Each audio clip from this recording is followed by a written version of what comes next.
Tahu kan kalau membaca buku itu dianjurkan sejak bayi dan terbukti untuk mengoptimalkan perkembangan si kecil. Aku mau share 5 buku dari tentang anak untuk usia 9 bulan sampai 3 tahun yang bentuknya adalah workbook, kemudian ujungnya tumpul jadi aman untuk anak. Yang pertama ada buku Sehari Bersamaku. Tahu kan, untuk mencegah anak tantrum, anak itu harus terbiasa memiliki rutinitas dari pagi sampai malam hari.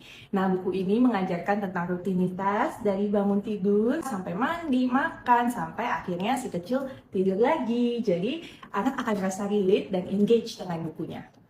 Yang kedua adalah buku Terima Kasih untuk mengajarkan sikap baik dan konteks kapan sih anak perlu berterima kasih. Misalnya, terima kasih ayah telah membantuku mengikat tali sepatu, dan berbagai contoh lainnya. Dan pada akhirnya aku merasa senang ketika berterima kasih. Yang ketiga ada buku Maaf, ini juga sama mengajarkan sikap baik dan konteks kapan sih anak harus meminta maaf, misalnya saat merusak mainan tidak sengaja, kemudian nggak sengaja menabrak temannya.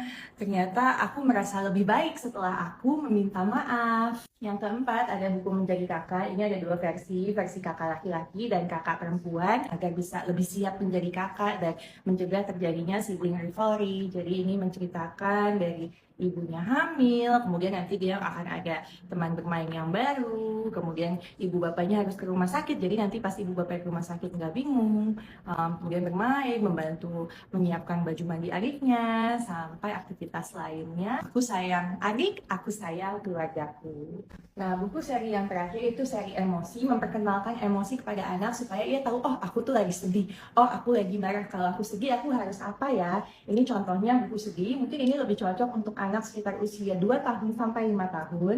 Jadi mengajarkan misalnya anaknya di sini tuh sedih karena mobilnya hilang. Nah, kemudian apa yang bisa dilakukan ketika sedih, dan di akhirnya pesan moralnya, yuk kita rapikan mainannya supaya mainan-mainannya mudah ditemukan. Oke, itu 5 bukunya. Semoga bermanfaat.